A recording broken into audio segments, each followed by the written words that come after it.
Hello and welcome to episode 39 and 40, Politics of Peace, UN Peacekeeping Missions and Global Diplomacy.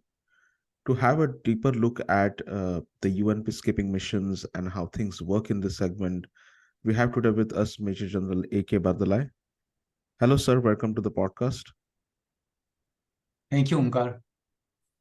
Thank you very much, sir, for your precious time. I know you have been a lot busy with all the analysis. I follow your research analysis and post on LinkedIn. So it's been a kind of an honor to connect with you, I would say, because I never really had anyone from this segment who has been knowledgeable about the UN peacekeeping missions and the global diplomacy on the podcast. So I mean, you are the one of the first person actually kicking off this topic on our podcast. So yeah, thank you very much again. To begin with, I would like to first let know the audience about your background. So can you please tell us briefly about how did you enter the defense sector and how did you end up what you are today as a researcher? You see, in India is, as you know, that one of the largest armed forces in the world. Yes. Ours is a volunteer force. Soon Yes. after I finished my schooling, I joined National Defense Academy in India, the tri-service institutions. And Yes. it was a competitive exam, but for several reasons I was determined to join the armed forces. And the 3 years training, after that, you bifurcate to different specific services like army cadets. After 3 years they go to Indian Military Academy, and Air Force and naval cadets, they go likewise to their respective academies. Then for us, one more year army training in military academy, then you become an officer. So I actually started wearing uniform soon after finished my high school, and I became an officer in 1997, 11 June. Thereafter, it continued. I served in various areas within the country, whether it is called it plains, mountains, deserts, the counter-insurgency, counter-terrorist operations, various staff appointments. And I commanded a division, operational division. And also I was the commandant of Indian military training team in Bhutan for more than 2 years. In between, I was posted as unarmed military observer to Angola. Those days it was known as United Nations Verification Mission. And it was just about the time when both the parties signed a peace agreement and decided to hold an election, and both of them, both the sides, Jonas Savimbi from UNITA and D. Santos from MPLA. One side is backed by the western side, another side backed by this communist side, Okay. eastern side. And they said that they will respect the verdict of the election. Of course, it did not happen that way. And that area went into, got back into civil war again. And towards end of our tenure there, we are actually trapped in the amidst the conflict. We got back home. Then we continued with our primary service in the Indian military, that is army. I was an army officer. In between, I became a research fellow with USI of India for 2 years. Then later, as a brigadier, I was posted to Lebanon as a deputy head of the mission and deputy force commander from 2008 to 2010. And that exactly what motivated me to, I think, pursue my academic interest and even peacekeeping. And that is the reason maybe you and I am connected. And I finally retired from active military service in April 2014. Okay. That's a very interesting journey. I mean, so the inspiration for your academic journey in UN peacekeeping missions came from your on-field service, actually. So yeah, that's very adventurous, I would say, because the kind of countries that you mentioned, it's not only in India that you have been on field, it's in abroad as well through the UN missions. So yeah, as we have a very broad range of audience, I wouldn't take so much time, but would like to dwell directly into the topic. Uh, but primarily, starting with the first question is, what are UN peacekeeping missions? So, Omkar, there is no fixed definition of UN peacekeeping. I mean, I like one definition, that is that some scholarly definitions are there, but I like one. But I said that it goes like this: peace operations, I'm not talking about the UN, we'll come to that later. Peace operations or peacekeeping involve the expeditionary use of military personnel, troops, military observers, and experts with an explicit mandates. Now, mandates can be either from UN or non-UN mandate to assist in the prevention of armed conflict by supporting the peace process. Or another definition is to serve as an instrument to observe and assist in the implementation of ceasefire or peace agreement, or to enforce ceasefires, peace agreements, or the will of the Security Council to build a stable peace. These are actually scholarly definitions I picked up. I like these definitions, I noted it down. Nice. Yeah, and I mean, like, just out of curiosity, so for the UN peacekeeping missions, is it only the field service officers of every nation from armed forces that are involved, or are there, individuals properly from the private security agencies or private military companies as well involved? Like how we have in the diplomatic sessions, like track one diplomacies where only the government people deal in, but track two diplomacies where actually the civilians, the commercial companies can, also join hands with the government people. So is it something like that in peacekeeping mission as well? No, I think to answer that question, actually, mm, uh, I think it is not the sole responsibility of the United Nations. Yes.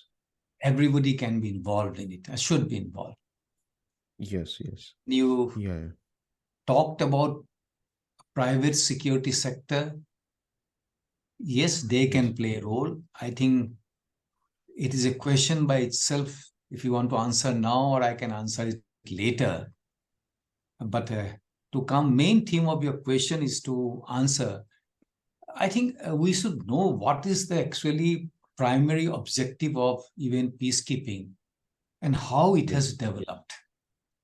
No matter how the political scientists would like to define peacekeeping, to me, the primary objective of peacekeeping is to save human lives. Yes. Now, the evolution of the peacekeeping is connected with why I want to give you the background so that what is going to happen. If you have got any other question, that will be maybe this background will be helpful to understand that. Yes. Can I Yes. go ahead? Definitely. Yes. Yes. Yeah. Proceed. Yes. The peacekeeping's evolution is connected to two distinct or development of the international order: the League of the Nation and the Westphalian system. As you know, the Okay. League of the Nations was established after World War One in 1919 to promote international cooperation and resolve international disputes peacefully. Yes. It faced many challenges because of internal divisions among the members, and it failed to prevent World War II. Finally, it had to be dissolved in 1946 and was replaced by United Nations. This I am talking about the broadly United Nations, because since we are talking about the United Nations peacekeeping, it is part of the event connected to that. It's not separate from that. The event, which was established as a replacement for the League, has the authority and responsibility to ensure international peace and security, including using all means under chapters 7 of the UN Charter. Mark it, and the League did not have that authority. But the new international order that was conceived as a replacement to League of the Nation and as reflected in Article 2 of the UN Charter rested on the Westphalian system that protected the sovereignty of the states from outside interference. You must understand this background. Very important to understand the peacekeeping. Now, as you know, the UN charters are basically guidelines how the UN is to function. These are signed by all the signatories in 1945, including India in San Francisco. Now, but incidentally, the UN peacekeeping does not find any reference to the UN Charter. And because it was born out of necessity and established to create conditions for settling disputes between states peacefully, as mentioned in Article 2 of the Charter. Now, United Nations Cruise Supervision Organization, that's called UNSO, is the first peacekeeping mission established on 29 May 1948. Incidentally, on 29th May this year, it completed 75 years. Interesting. When the event failed, the background is that to implement the Palestine partition plan, an Arab-Israeli war broke out in 1948. Ralph Bunche, the acting UN mediator for Palestine, worked for 11 months and successfully managed to get the signatures for the armistice agreement between Israel and the Arab states. Now, supervise this agreement, UNSO was established and it is still there. Similarly, it was Dag Hammarskjöld, who was the Secretary General of UN. His study of the peacekeeping, which was presented to United Nations General Assembly after the deployment of UN emergency force in Gaza, led to identification of certain basic principles that would later provide an acceptable framework for subsequent peace operations. Now, these principles are also known as Holy Trinity, and they have not changed. Now, these two backgrounds are very, very important to understand UN peacekeeping. Now, in principle, UN peace operations are deployed with consent of the main parties to the conflict. That is the first principle. And they are supposed to remain impartial, second principle. And the third is that use force only minimum force that means self-defense. Now, agreeing by the parties to the conflict for a peacekeeping missions to be deployed or signing a peace agreement signifies the commitment by the parties to the conflict to the political process and their acceptance of UN operation, with necessary freedom of movement, both political and physical, to carry out the mandated task. Now, what happened? the Cold War obstructed the effective Yes. functioning of the UN. Now, Yes. even after the UN, even after the Cold War, such obstruction continues till date because of the division within the Security Council. As you know, that there are 5 members of the permanent members, Security Council. They're the one who takes the policy decision. And if they Yes. want, something can happen. If any one of them doesn't want anything to happen, it will not happen. Yes. Now, one of the reasons that I'm talking about the political division, when this charter was drafted, they had in mind that UN must have a standing peacekeeping force directly under command of the UN headquarters. And it was the United States of America that volunteered that. They said that we will provide 40,000 soldiers as a standing peacekeeping force to be used by UN headquarters when they require.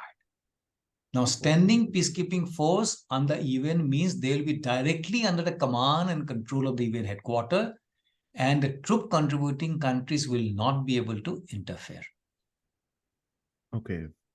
But obviously, it never saw the light, daylight, because Moscow did not like that idea. But till today, there is no standing army. Now, what happens that one of the reasons, even though the UN was expected to plug the gaps in the league, it also has to look towards the member states to contribute troops, both for enforcing peace and also supervise ceasefire agreement, even after it has been approved by the Security Council. Because the troops which are provided by the troop contributing countries during the time of deployment in the peacekeeping mission are under the UN only for the operational control. Okay. So troop contributing countries can be hindrance to the effective functioning of the peacekeeping operations if they so wish. Okay. Yeah. I mean, I would say, you have already provided a primary objective and political consideration that, going into the play of the UN peacekeeping mission. So also little bit, can you, as you're just, on this line, can you also little bit elaborate on troops and resources that is planned or, utilized by the UN member states in the planning of a UN peacekeeping mission? Yeah, this you were talking. This was only my political considerations. What I have said about a strategic level. What you are referring to is that the considerations taken into considerations by the troop contributing countries. Am I correct? Yes, sir, yes. The one line is very simple. One line answer will be that all troop contributing countries that participate in peacekeeping operation in their country's strategic interest. Yes. It could be security reasons or it could be economic reasons. So, just to kind of add on to this, so national interest always is the top priority for every nation, right? In a broader sense, I would say. Undoubtedly, Yes. they will not make it public. Yes. Everybody will say that we want to contribute to maintain the international order. Yes. But otherwise, what happens unofficially, if does not suit them, they will not participate. I'll give you an example before I give you a few reasons why they participate. Let's take the example of India itself. Yes. National interest. And what happened in around 99, in 2000, there was a big problem in Sierra Leone. And India also participated with a huge force. Even the force commander of the mission was from India. We provided engineering assets, hospitals, And India even considered India as one of the pivotal state, the fulcrum, that because of India's contribution, all other contributions or peacekeeping mission is actually surviving. In fact, we had attack helicopters, Air Force elements were there. Now, what had happened sometime in 2000, there was a big problem, internal conflict was there. Yes. The peacekeeping force had to use force against the armed gangs, that is a RUF rebels, which was acting against the government. Now, there was, of course, when you use force, obviously it will be retaliated. There were casualties to our troops. Some of the peacekeepers, including Britishers, were almost held hostage. I remember once there used to be a famous journalist known as Syed Naqvi. He made a documentary about the Sierra Leone. And when a documentary was screened in India International Center, I was also present. RM was present. And at the end of the movie, one old lady got up and asked the Honorable Defense Minister, please let us know what strategic interest do you have that India has to participate in a peacekeeping mission far away from the country and our troops have to die? The answer from the defense minister was, I'm sorry, I did not look into it. And surely I'll go back, I'll examine that. It was examined. This is one of the reasons, and other several reasons that India decided to pull out, right? Yes. Now, I was telling you that, but in the beginning, I said that peacekeeping does not mean that only UN. The peacekeeping mission can be UN authorized, UN led, that is blue helmeted, or UN authorized, non-UN led, authorized by UN, but participation of the troops will be from somewhere else, or it is that completely non-UN peacekeeping operations.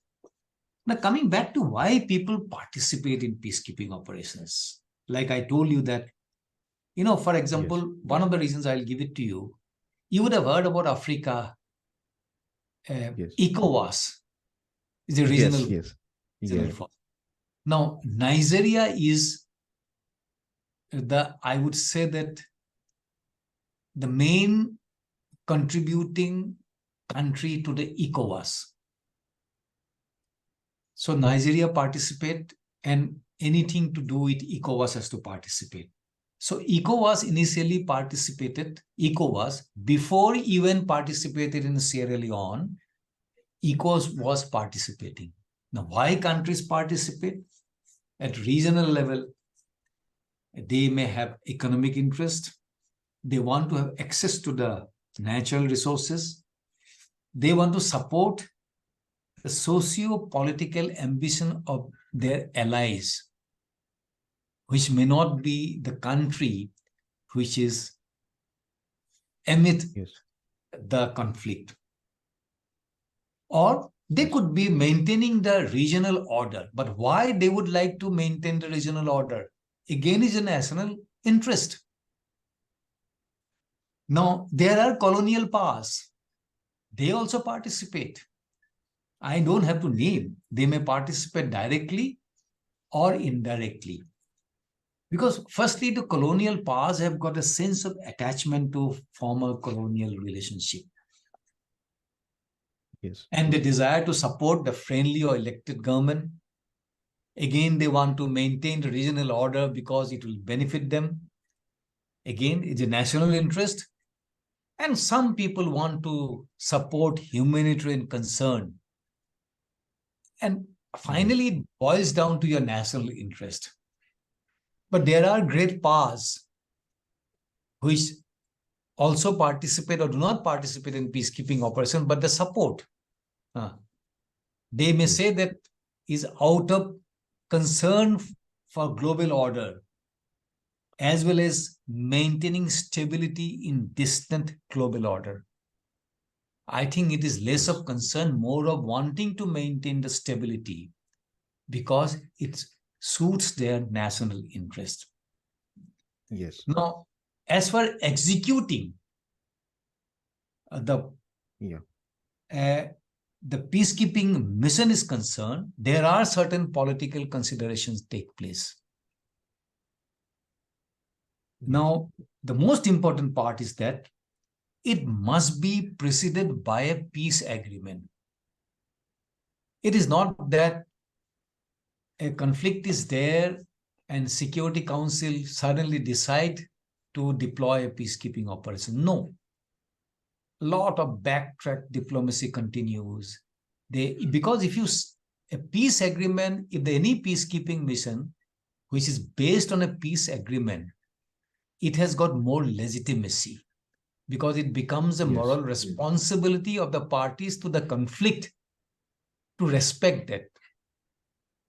But that does not necessarily mean that because they have signed a peace agreement, they will respect that. To give you an example, in Rwanda, famous Rwanda genocide, the Arusha agreement was signed in Paris after years of negotiation. But what had happened? The one party, the Hutus in power that time, 6 April 1994, they decided to recant their consent, which they had given a strategic level, and carry out the genocide. But chances of peacekeeping mission surviving after a peace agreement signed are slightly better than when you deploy a peacekeeping operation without a peace agreement. And to add that, since the resolution for the peacekeeping mission has to be approved by the Security Council, that means out of 5 P5 members, not a single veto must be there, and minimum 9 has to say yes. So that's where the politics come in. Okay. As you would have observed, the recent past number of resolutions were tabled in the Security Council in the wake of Ukraine and Gaza crisis. Yes. But quite a few of them could not be approved or adopted because one other country have vetoed. So these are all political interest. Yes. Yeah. And, just to kind of move ahead, because I believe you have also showcased like how the UN peacekeeping missions have evolved over the years, so I would like to, a little bit zoom out for now and take a look at the technology aspects. So, I mean, we have seen several military agencies these days are, heavily equipped with new ISR applications, whether it's air, sea, land, or even the space domain. So the technology effectiveness has increased than what it was previously. So from that perspective, does the UN invest enough in enhancing the technological effectiveness of peacekeeping missions? Because I believe communication, that's because I believe the communication technology and these things are very important when you are in such a war-torn area.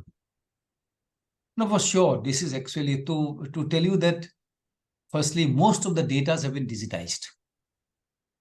Excellent. Firstly, then communication is quite good. Internal communications are quite good. They are regularly updating their softwares.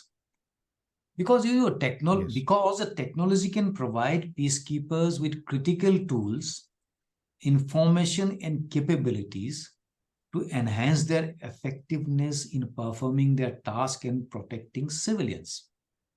Like, it can enhance the effectiveness of any army or any military or any armed forces. Like for satellite communications, provide reliable and secure communications. Your unarmed aerial vehicles, drones, GIS, medical technology can be very, very beneficial to UN peace operations and Yes. which can enhance their effectiveness. This intelligence and data analysis in turn can play a critical role in decision-making cycle of the UN peace operations. Yes. But for effective use of technology in peacekeeping operation require proper training, collaborations with technology providers, and consideration of ethical and legal implication. Now, UN is seized with this need and trying its best to leverage advanced technology to enhance the effectiveness of peacekeeping. At the same time, Omkar, to ensure that the use of intelligence and surveillance system is not considered intrusive, there is a need for a strategy to build trust with the local population before actual use of the technology. This is a very, very sensitive subject. To give you an example from my own experience in Lebanon, UNIFIL is, although supposed to be in between Lebanon and Israel, but this is actually located toward the South Lebanon. The local population is very sensitive of the peacekeepers taking photograph. They consider it, one, their privacy has been intruded. Second, they also suspect, and mostly the contingents from the Western world, they're taking photograph and passing it to other side. There are n number of cases when patrols had gone, they tried to take photograph, not with any aim of intrusion or intruding their privacy, but to suppose there's a roadblock, some repair work is required, maybe even can help. But locals, they'll come out and they will snatch the camera away. So it's a very, very sensitive subject. And drones specifically, there's no control. So it's a very sensitive subject, but UN is moving ahead very gradually. Like I said, that satellite communication, internal communication has improved, and most of the data have been digitized. The inputs, what they get from the patrols, have been recorded and being analyzed. So they're making use of it, I would say. Yeah, so I mean, our discussion has been, primarily now concentrated on the UN peacekeeping missions, but I would like to, look at it from other lens as well. Primarily because I think this body of UN is very much responsible for the security things as well. So can you discuss the role of UN Security Council in shaping the politics of peacekeeping, including decision making and authorization? You see, like when you deploy peacekeeping operations, basically deployed in response to threats to international peace and security. It is written in the UN Charter. They're not said that peacekeeping missions, but a threat to international peace and security. Now, it is the responsibility of the Security Council to determine what is a threat to international peace and security. The subject has been developed over a period of time, and the post-Cold War has expanded the understanding of the threat and brought some clarity. Some of the threats, I said some of the threats that have been identified as threats to international peace and security is like state collapse, that overthrowing of democratically elected government, but I'll put a question mark, quote unquote, the medical health, threat like HIV, AIDS, Ebola, a kind of international terrorism, also one of the security threat, humanitarian suffering, HR abuses, and massacre of civilians. These are the threats generally, the could be list is long, considered as a threat to international security. Now, once the threat is there, either the Secretary General or any member of the Security Council or also the General Assembly may bring this threat to the notice of the Security Council to discuss the subject. After that, what happened? An attempt is made to influence the warring factions to agree to ceasefire and conclude a peace agreement. Signing the peace agreement is an indication like what I mentioned earlier, the parties to the conflict are willing to solve the problem by means other than violence. It is also the concept of the parties to the conflict at the strategic level. Afterwards, second step, for the deployment of the peacekeeping operations, a draft resolution is stable at the Security Council. Now, the drafting of the mandate is an art. And all P5 members, but mostly the three, UK, USA, and France, have mastered this art very well. As I mentioned earlier, that no Security Council resolution can be approved unless the P5 members agree to it. There is no veto. That's where the politics come into it. Yes. So they have a system like traditions, unofficial system like pen holder. Pen holder is that one of the countries, depending on the security, national interest, they've given them the right themselves being a pen holder. So in the sense that France is the pen holder for MONUSCO, that means they will draft that mandate and they will table it. And also for MINUSMA, USA for South Sudan. And now what happened that what advantage they have got this P5 members, the institutional memory. Yes. Now all other elected members have rotated. So this P5 members have got the memory, they know everything. That's why they have been able to master the art of drafting the mandate. Now what they do it, first they'll draft a resolution. Initially, they will circulate only in between the three members. Then they will negotiate, mediate, something will come out. Then they will circulate it to balance of the two members, P5. And by the time this is circulated among the all 15 members, hardly any time is left for the elected members. In any case, their veto has got no meaning to even talk or discuss the subject or engage with the P5 members on some kind of discussion about this mandate. So it's very interesting. But what has happened, the other members, mostly the Global South has been saying that this system is not good. But what they are doing it now, slowly and slowly, the baton, I call it, they're passing it on to other elected members, but not for the critical issues. I would say non-critical issues. They will pass it on.